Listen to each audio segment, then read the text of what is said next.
Hello，大家好，欢迎回到我的频道，我是主持人大舅。那今天呢，我们请到了另外一位非常知名的 UP 主，来自 B 站的小杨。那他呢是腾讯的产品经理。那大家知道我是谷歌的产品经理，所以这两期呢，我们就会来分享一下，腾讯产品经理、谷歌产品经理到底有些什么样的异同。那首先呢，我想我和小杨呢都分别介绍一下彼此的经历吧。要不小杨你先来介绍一下你的故事。好，大家好，我叫小杨，我的 B 站 ID 是一只死羊被骂疯。然后我现在是硕士应届毕业生，就还是在校的，所以我之前都是一些实习的经历，在字节跳动和腾讯都有过产品策划、产品经理的实习。目前是在腾讯微信小游戏这边做产品策划，然后主要是这一块实习经历。对。嗯，好的好的。那论起这个产品经理呢，可能我比小杨工作经验要长一些。论起 UP 主呢，那小杨那这比我可是资深不少，资深不少。好，那说起我自己呢，如果今天是小杨的观众看到我这个节目的话呢，你好，我叫大舅。那我在这个 B 站和 YouTube 还有微信公众号都叫硅谷大舅，你可以搜到我。那我最早呢是在国内是华科和北大的校友，然后毕业之后呢，在上海工作了几年呢，我就来美国攻读 MBA 学位。MBA 毕业之后呢，我就来到了谷歌的美国总部，也就是现在在硅谷这个地方，做产品经理。那做了有7、8年了。那从这个广告产品到企业软件，再后来的视频产品等等，都是我这个管理的这样一个范围。然后去年呢，我就做了这么一个公众号。那这个公众号的这个主要的目标呢，就是讲一个职场向全球最顶尖的互联网人学习。小杨，我还没有问你呢，你的这个 B 站频道主要的这个目标是什么呀？讲的是什么内容啊？我 B 站最早是一开始做考研学习相关的，因为我本身是考研选手，然后考研做了一段时间之后，就我渐渐的开始读研呀，然后接触到互联网产品这些岗位的实习之后，也会分享一些日常的实习、生活学习的体悟，主要还是比较偏向个人向的这种。明白。话说我也是考研选手，若干年前我还是北大未名考研版的版主。这个大家都经历过这个，考研现在还是什么主科，然后副科算总分，还要算单科分数这样的一个考法吗？主科、副科这种，这个我还没听说过，可能已经年代不哦，已同。经已经不一样了，不一样了。当时好像有一些科是这个主科，然后有一些是这种所谓叫专业课。专业课有专业课的嗯，分数，然后主课什么政治啊、数学啊什么什哦，么的。这个是有的，是有的。是的啊，那看来还是这样，嗯还是这样。嗯。好的。那我们呢，今天来聊一聊这个产品经理在中美、腾讯或者是谷歌的这样一个异同。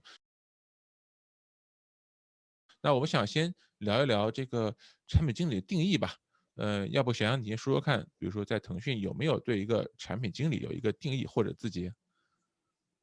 呃，公司对产品经理的定义，我还就是没有去了解过。就是我个人感触说，可能我平时接触到的正职，还有我的实习经验的话，我的理解是产品经理他是一个作为一个项目的 owner 的角色，他要去规划设计产品，然后去协调资源，去把控开发的节奏，为这个成果去做一个负责，这种感觉大嗯。概是这样子。嗯。我觉得这个跟在美国的感受还是差不多的。那在美国这边呢，我们产品经理主要做两件事情。第一个呢是产品的定义，就是选择做什么不做什么，先做什么后做嗯。什么。那这个呢很多来自于数据分析，来自于用户的调研。然后呢就是跟团队一起把这个东西做出来，推向市场。那其中包括跟工程师的沟通，跟这个设计的沟通，跟法务的沟通等等之类的一些事情。那因此呢，在美国的这个职场里面呢，我们需要的这个技能哈，从产品经理角度来说，最多的还是领导力，就是他能够领导整个团队去做这个规划，领导整个团队去做执行。相对来说比较少强调一个人的就是具体的做一件事情的能力。就比如说我们的产品经理并不需要有设计能力，并不需要有就是很强的工程能力，当然有的公司要，有的公司不要。但总的来说不要求你有特别强的硬技能。那么这个事情上来说，我觉得这个我不知道国内不管是自己还是腾讯也是这样的吗？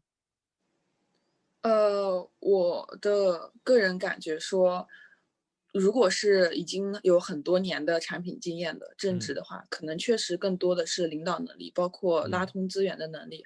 但是作哦。为像我们实习生啊、初级的产品经理，可能会有一些比较日常的技能的要求，就是产品的设计、一些软件的使用，包括Excel、PPT、Excel，然后 Circle 这些软件啊，包括可能有一些产品会有一点偏向技术，然后也会嗯。有一些这样方面的要求，大哎，概是这样。对这个问题，其实我很想问一下，因为我有听说国内的产品经理相对来说初级一点的，是会用什么 Excel 啊，或者是一些别的软件去做流程图和原型，嗯。是有这样的工作吗？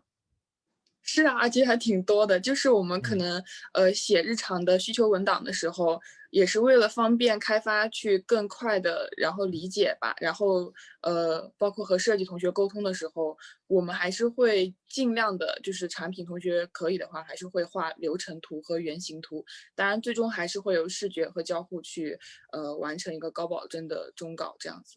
有意思，有意思。你知道吗？在美国这边基本没有这样的情况，基本上就是产品经理主要是以文字的形式，以 PRD 的形式传达自己的想法，然后这个设计还是由设计师来完成。那当然，这个设计师完成这个过程中呢，我们会跟他们有比较多的一个来回的沟通的这样的一个事情，但是确实很少有产品经理画交互图和原型的。其实说实话，其实我觉得挺羡慕的，这个技能还挺好使的，还可以自己这个弄一个长得挺像一个 APP 的东西出来，对吧？那个对，原型软件，是，听说挺好用的。挺好用，而且挺容易上手的。对，其实不是哦，很难。嗯。是你们进去之后才学的是吧？并不是进去之前就会的。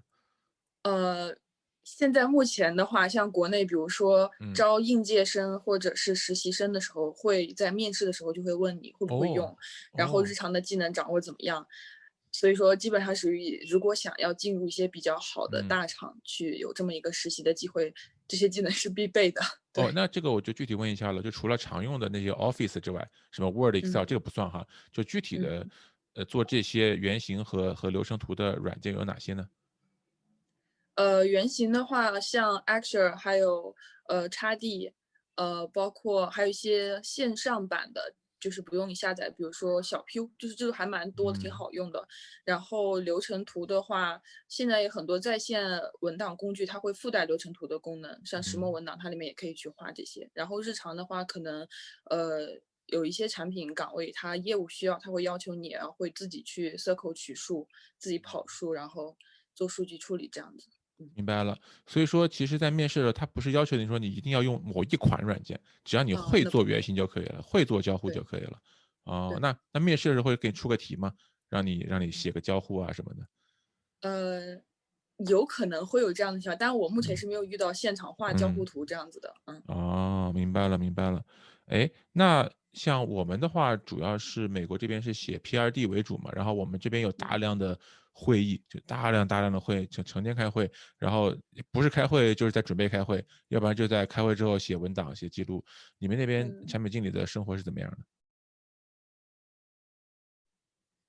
我觉得可能要看团队，就是我之嗯前在字节的时候的话，组内会有每周一个定期的周会，周嗯会的时候就组内各个产品会去汇报一下工作的进度，这样子大家一块儿嗯交流。然后，会有技术评审会，偶尔还会有设计评审会，就是评审需求这样子。到了腾讯之后的话，之前是在 QQ 音乐也有组内周会，还有这嗯种组内晨会，就是每周会有一天早上大嗯家就早点过来站会这种，然后嗯也会有和项目经理对齐的技术需求评审。但是我嗯到微信这边来的话，就没有了，就是我们这个部门这一块是没有大型的技术评审会这种，然后基本上就是自己和开发沟通，也会有组内周会，偶尔会和如果你有跨部门协调的项目的话，会定期的去和干系人去拉会对齐，然后就是把控进度这样子。相对来说，哦我觉得也还 OK，也还不至于说很哦。多，可能我接触到的少。嗯。我还以为是你说微信不怎么开会了，因为都是龙哥一人决定。龙哥说就这样吧，大家别开会了。太夸张了，应该不会，还是要开，还是要开。嗯，明白。嗯。你有没有什么问题想问我的呢？我有一点就是比较好奇，两点吧。一点是说现在，其实在国内来看，互联网还算是比较热门的一个行业。然后嗯像非技术岗中产品经理就是最热门的了。然后国内像每年的校招啊、秋招这些招聘的季节的话，这些岗位都是比较热门，竞争压力很大，然后是的。也很内卷的。然后想问一下，产品经理在海外的话，是不是也是这么一个很热门的嗯。岗位？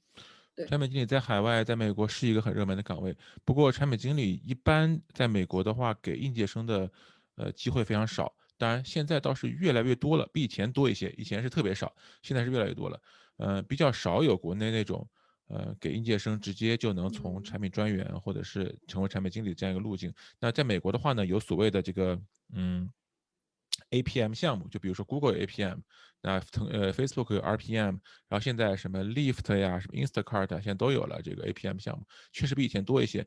但总的来说，整个社会给大学毕业生做产品经理的路径有点少。如果谁能够在这个激烈竞争中能够脱颖而出的话，我觉得对他的这个职业发展是很有帮助的。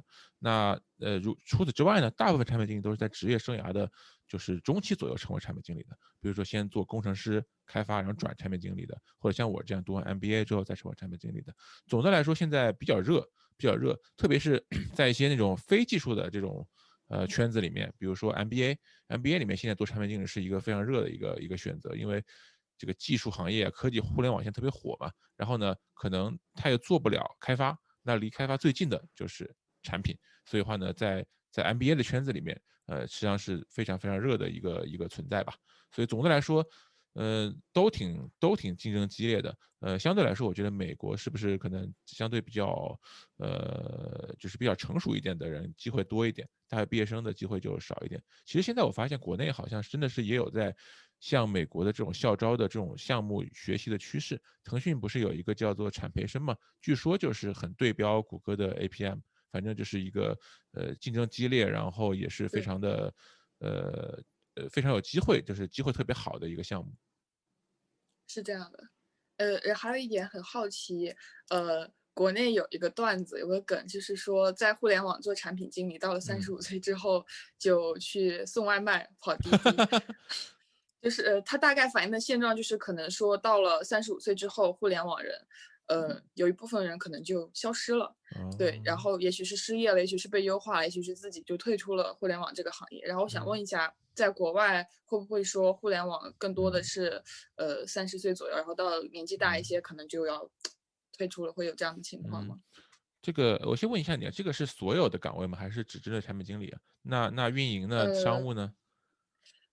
在这个梗的最原始主要是产品经理，然后也哦有开发会吐槽自己说35岁之哦后就是熬不动了，然后就哦，嗯好奇怪，因为我觉得产品经理不是一个青春饭呀，就在我看来不是一个青春饭，嗯反倒是随着你的经验的一个积累，你应该是越来越擅长做这个事情了才是。那当然可能嗯体能可能是没有那么的充沛了，对那如果你以996为标准的话，可能呢，那当然没有那么强了。好在美国996的情况不是很常见，所以的话呢，产品经理可以去，如果说你去的公司是一个这个工作节奏比较快的公司，那可能你以后有了家庭啊，有了小孩啊，你自己的这个事情比较多的时候呢，你可以去换到去一个相对来说节奏没那么快的公司，就是它还是有选择的。我想可能是国内是不是就是选择比较少，一旦到了35岁，大厂小厂基本就都有点不感兴趣，都比较想要年轻的人。那在美国的话是有一些地方确实工作压力大，节奏快，但是呢还是有一些公司它节奏没那么快，所以也是可以去工作的。呃，总而言之，就是我现在看到情况，至少美国绝对是没有一个绝对的线，说不管是35岁、36岁、40岁、45岁，没有这个绝对的线。这个没有绝对线，不仅是产品经理，连工程师也是。那以前我们组里就有白发苍苍的老爷爷写代码的50、60岁的，确实有不少。当然这个跟每个国家的这个进程有关系。像互联网行业在美国其实是已经很多年了，在中国可能是最近10几20年才起来的，所以全是年轻人。那30年前可能没有人会写代码，那在美国其实有好多人是30年前、40年前就开始写代码的，从什么 COBOL 那种巨原始的代码写起的，所以说还是有很多老程序员的，所以产品经理也不意外，也不例外。不过有一个观察就是，越是趋向于流行性的消费者的产品，产品经理就越是年轻。那到后来的话，产品经理年纪越来越大之后，就推到后边去了，推到什么后台产品经理、什么企业产品经理、什么政府产品经理，就是流行性的这种产品，就比如说什么 Instagram 呀、Snapchat 这种东西，一般都是年轻人在做产品。我想这个也是因为他们对流行的这种掌控也是越来越就是比较厉害吧。所以说最后产品经理还是有他的退路的。了解。那希望你这个早日从这个35岁的之前就找到自己的出路。开玩笑，也可以到我们美国来发展。好，可以可以。好的，那我们今天这个第一期节目就到这个地方吧。我们还会有一期跟小杨做这样的一个分享。那这期节目的结束之后呢，欢迎大家订阅我们2个人的频道。那我呢是在 YouTube，在 B 站，在微信公众号你搜索硅谷大舅。小杨主要在 B 站，然后呢回头他也可以把他的这个名字发到我们的这个页面上，然后呢大家也可以点击我们的视频下方的链接去访问他，也访问我的这样的一个节目。那各位观众，如果你喜欢我们的节目的话呢，不管你现在是在我的频道还是在小杨频道这边看到我们的节目，都请给我们点一个赞。然后呢，也感谢你的3连支持，感谢你的3连支持。现在屏幕上有我的这个读者群的二维码，大家扫这位小同学就可以拉你进我的读者群。小杨，你有没有群呢？我有微信粉丝群。那现在屏幕上看到的呢，后面一个这个微信呢是小杨本人的微信，那大家可以扫他的微信，他呢也会加你进他的读者群。我们今天的节目呢就到这个地方，希望对大家有一点帮助吧。我们对比了一下这个国内的产品经理和美国产品经理的各种异同吧。那我们跟大家打个招呼吧。那我们下次再见，拜。拜拜。